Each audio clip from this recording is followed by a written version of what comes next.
recurrence after liver resection is associated with short survival. We know that recurrence after liver transplantation is not associated with poor survival. So what would you do if you have the two options?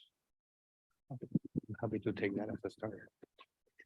Yeah. So, Roberto, I think that's obviously, I mean, I think what you're trying to get is what do we do with marginally resectable colorectal metastasis, which, and, I think, and the key, and I hope I brought that point is about missing metastasis. So, I mean, I think so far the data is hard to push on transplant for resectable disease with the data we have, unless you decide to do it prospectively on a study and you say from today, we're going to do marginally resectable and you define it and then we learn. In our program, patients that are resectable and can, we've been doing ALPS procedures, two-stage hepatectomy, vein deprivation, patients that are resectable, we are resecting.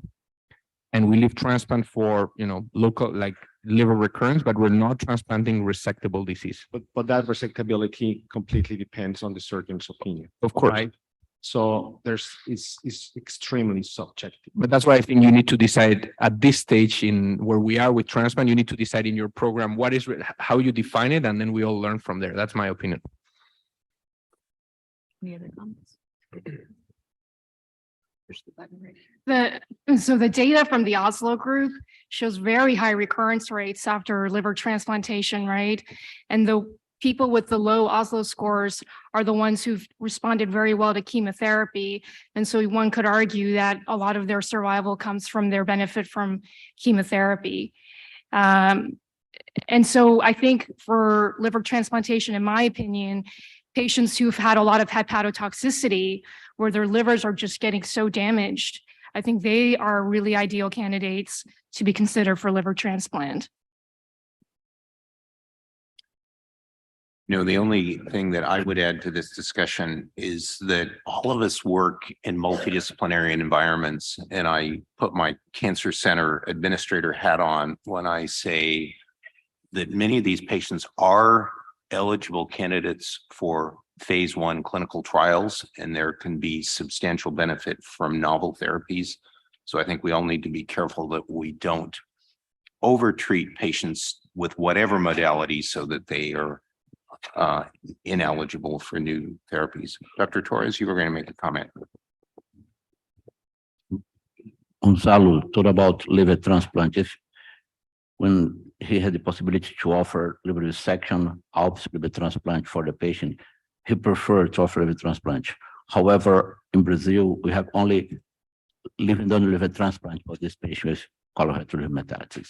I don't know if it's possible to perform living donor liver transplant for every single patient. It's beautiful to compare with an Oslo group because they use disease donor, no?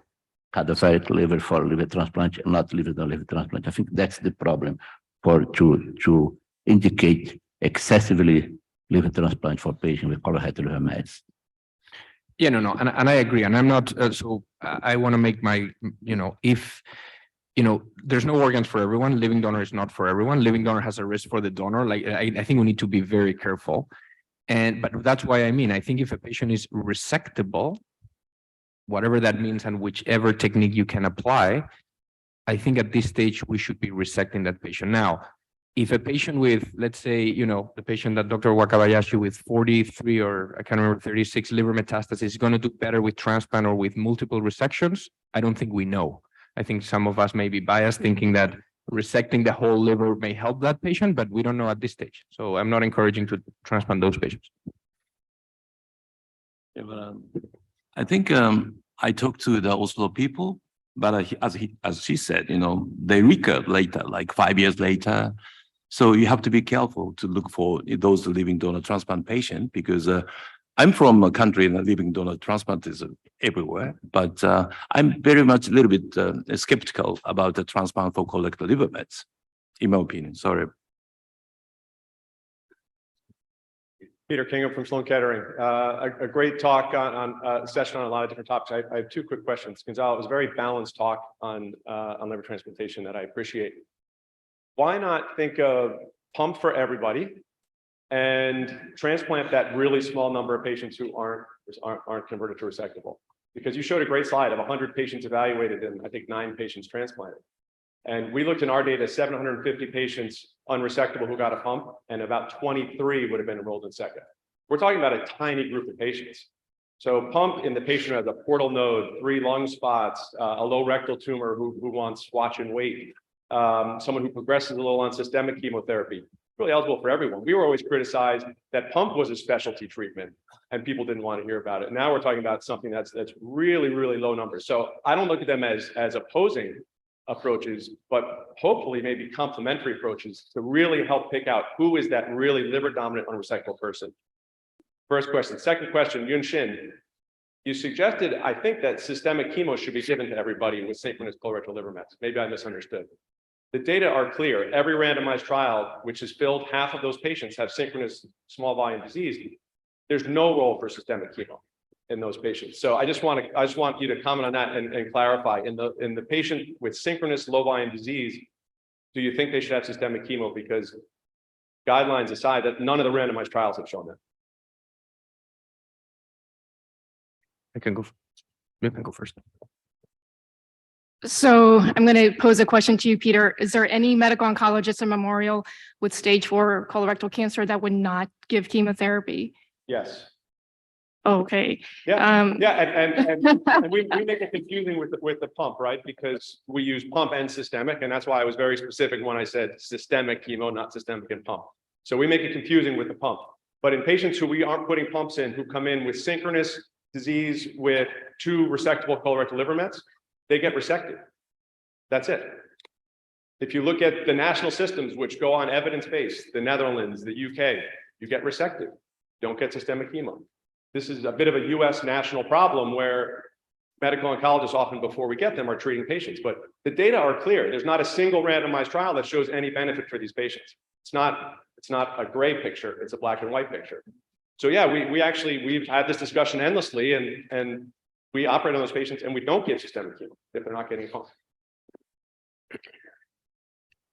So I don't want to make this a chemo versus no chemo session, but the progression-free survival was the primary endpoint of the randomized trials, and those were in favor of chemotherapy. The overall survival was never the primary endpoint, and they weren't powered for overall survival. If you look at the number of patients that you think you need to treat to cause a survival difference with systemic chemo in those patients, I mean, it's going to be 500 patients for 3 patients with a benefit. It is so small. So yeah, the early signal was promising with progression-free survival, but the overall survival in every single trial, it's the same. There's no signal in any trial that the systemic chemo and I think it's important because this is a large number of patients. We're talking about a lot of specialty things here in small numbers of patients. This is a common thing. Mm-hmm. And as a group on the surgery side, we should be advocating strongly for no chemotherapy for these patients. That to me, that's what the data shows. So Peter, thanks for the comment and for the question. So we see, Paul Carnicolas that so many of these patients are referred to Paul and me at the same time, and we've transplanted 3 patients with pump. So I would say, and I talk with Paul quite a bit, from a cancer standpoint, I think it's a great idea because it's local treatment. You put a pump, you wait, and I think that's how you select your patients. There's a technical problem though, and these transplants become very rocky with a pump, and especially if you're doing living donor, we've had to do jump grafts because the right hepatic artery is damaged. So I think it's a technical problem. From a cancer standpoint, I like it, and I think we need to find a way. And I think if you're doing deceased donors, it's less of a problem because you have longer vessels. But the transplant becomes very challenging, and patients need to understand that. And the 3 we've done have been okay, but I think there's definitely a higher risk of having an hepatic artery thrombosis. We have faith in your technical skills.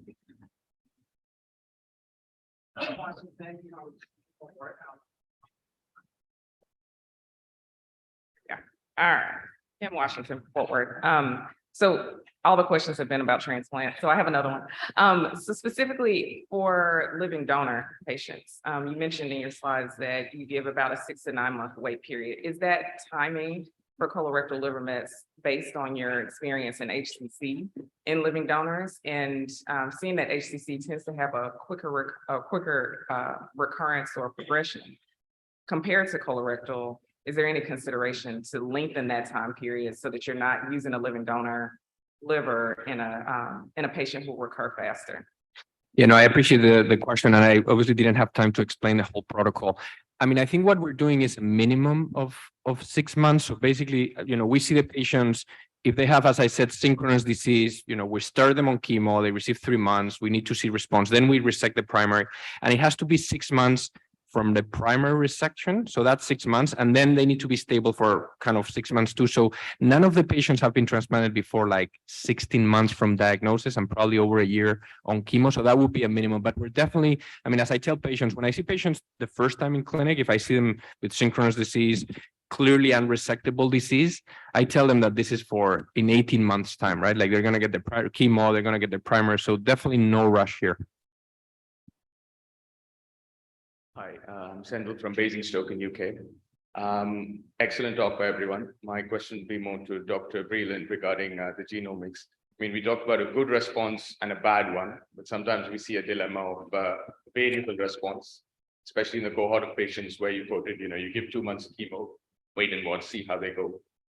Just want to know, what would your opinion be in terms of, say, a trial of resection? I mean, the oncologist always again to kind of see what we do. Sometimes we do resect and we find some are viable, some are not. Then we get, you know, we get information, but sometimes it's a gray area whether we go in and resect the ones that are just partially responded versus the others have disappeared.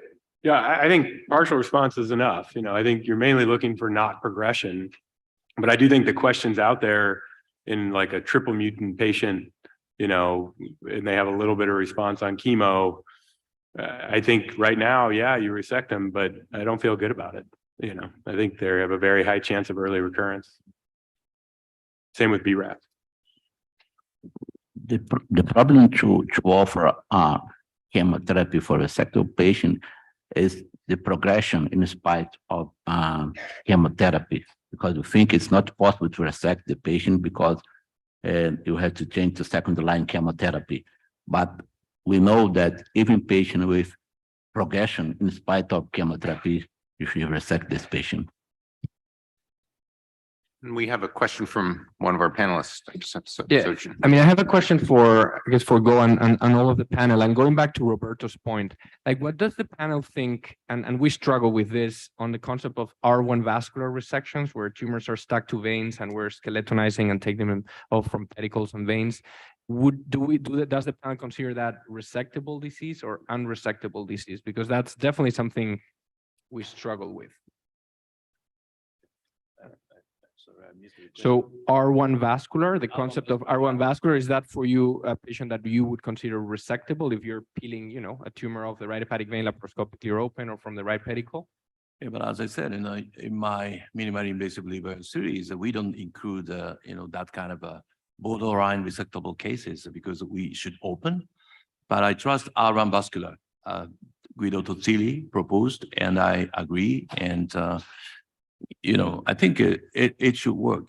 R1 vascular, yes, because we came from hepatocellular carcinoma, even though it's you know, very closely attached to by images, but usually it's kind of peeled from hepatocellular carcinoma, and we did the same thing from a colorectal liver mets. Some liver mets, of course, invaded vena cava or invaded hepatic vein, but some you know, can be peeled, I mean, off from vein. I think there's a difference between hepatic and portal vein, right? Because you can peel it off the hepatic vein, but if it's invading the glistonian sheath, there's going to be more tumor extension than what you can see. Even though it's rare, right? Like in general, it's rare for these metastases to actually invade. So that's why we, you know, we definitely struggle with the decision. Sorry. But my understanding is Guido proposed that one is because in our country, we used to reconstruct the vein a lot. Like if it has a kind of you know, borderline resectable peeling off, maybe we remove the vein and reconstruct.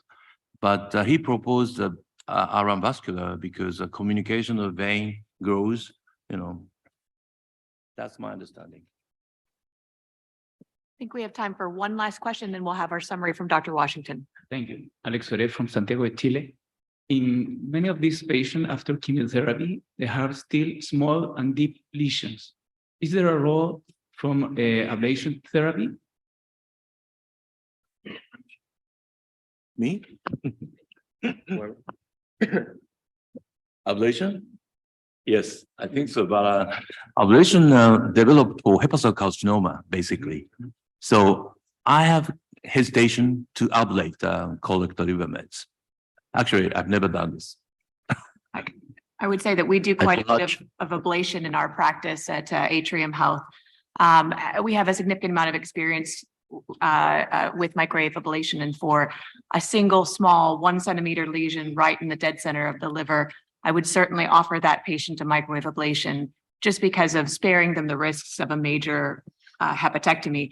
And my argument with that is that if the disease recurs, I can potentially rescue that patient. I could offer them a hepatectomy. I could offer them even a repeat ablation. So in that scenario, we do offer an ablation for a single small lesion, or sometimes other multiple small lesions as well. I do not believe in ablation for liver mets. If I have possibility, even in deep in segment 4, I prefer to do resection. So I think you can see that there's a bit of a diversity of opinion, but I think this is like many things in HPB surgery, an element of familiarity, institutional preference, and technical experience. It's a real pleasure to do something a little bit different in this session. We are having a best evidence summary, and it's an honor to introduce Dr. Kim Washington from Texas Health Harris Methodist, who will be providing that wrap up for us in the best evidence summary. Thank you, Kim. Awesome. Thank you for the program coordinators for allowing me to do this short talk. I'll be going through this pretty fast because I have several slides. So I've been tasked with providing a short overview of a few topics that have significant recent changes in clinical practice. So I'll kind of swiftly go through these. The 3 topics are ctDNA, transarterial radioembolization, and pembrolizumab for MSI-high and MMR-deficient colorectal cancers. So no disclosures yet, hopefully.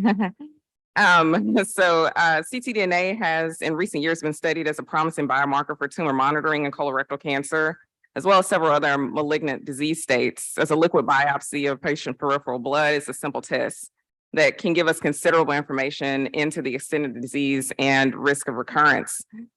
This study, the aim of this study was to demonstrate the post-op detection of ctDNA and it's associated with residual disease and high relapse risk.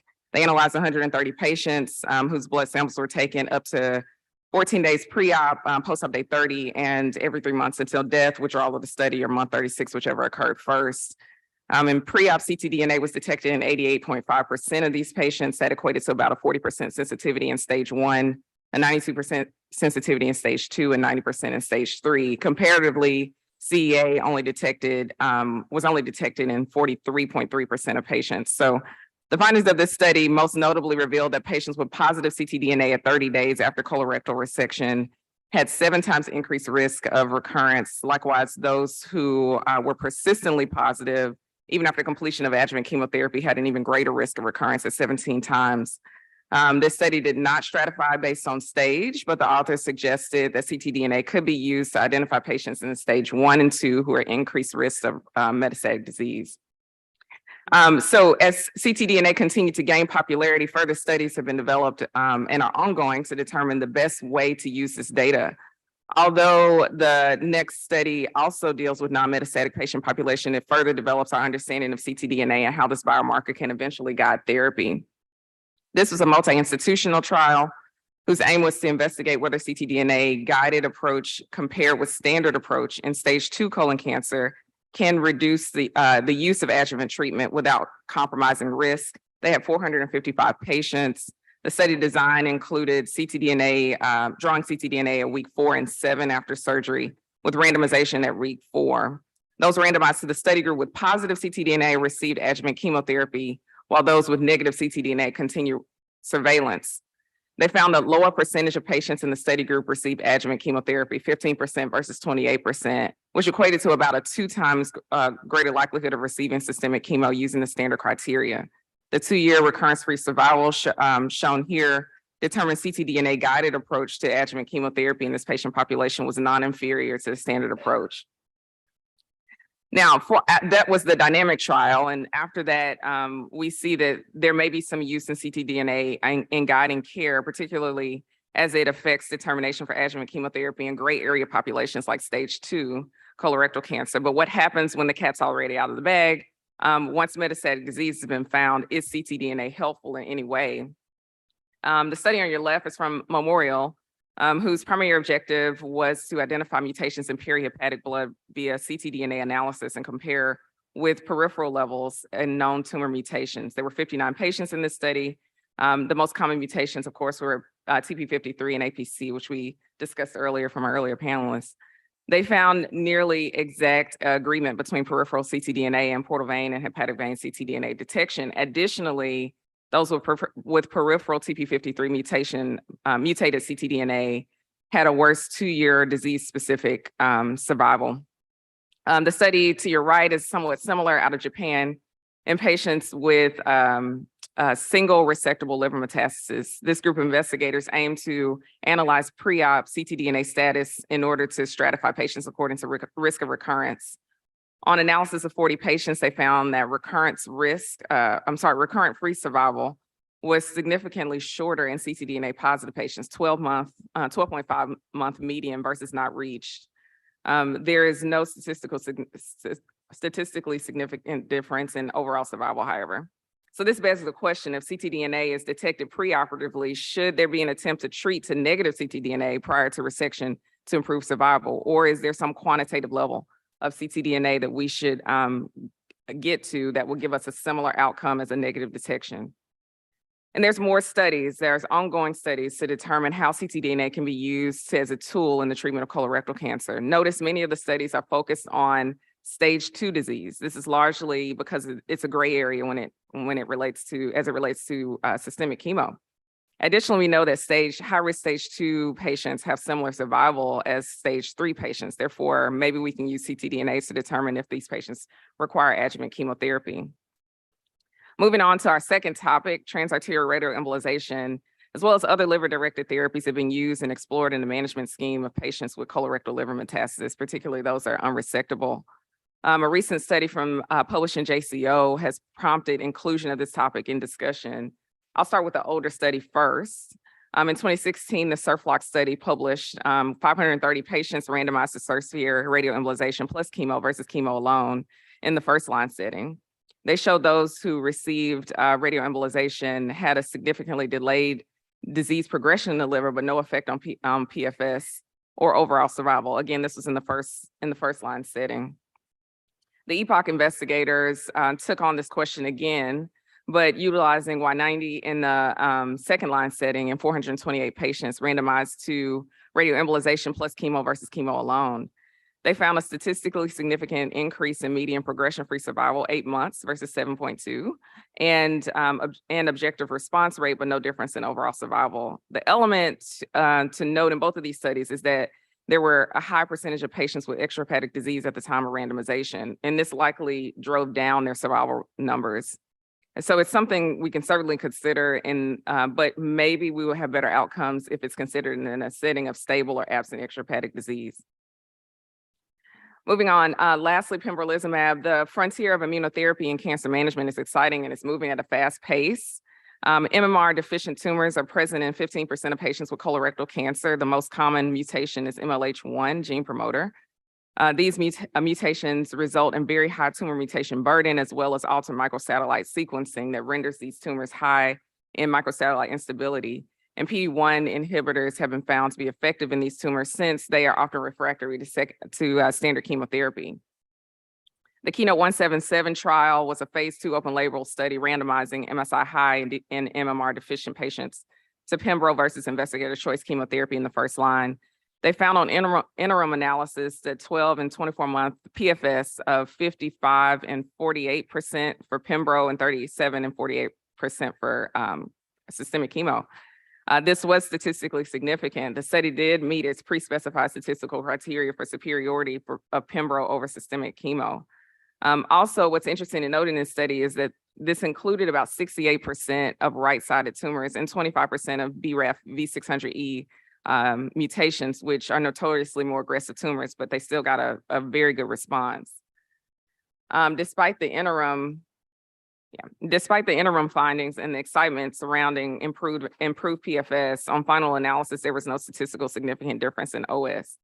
But it did throw Pembro as a very good option for these MSI high MMR deficient patients. So as a summary, ctDNA will definitely be used in the near future to guide therapy recommendations, whether that be for systemic chemotherapy or against it, and eventually may be used in guidance to determine timing of operative management. Currently, how it can be used in clinical practice remains unclear, but that is changing quickly. Transarterial radioembolization for colorectal liver mets may have a role, even though we found a small difference in PFS and the lack of difference in OS. It's somewhat of a hard sell at this point, but it's definitely something that we can keep in the back of our minds. And then again, pembrolizumab in MSI high MMR deficient patients is here to stay. The PFS improvement is profound, and with the amount of crossover allowed in the study, this may be the reason why OS was not statistically significant. That's all I have for you.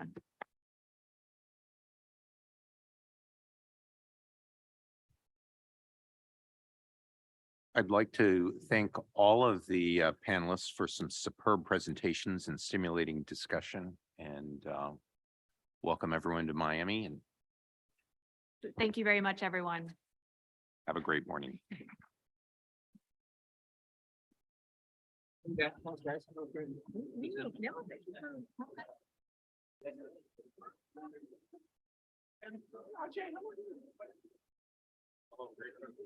you. Thank you very much. Thank you. Nice job. Great.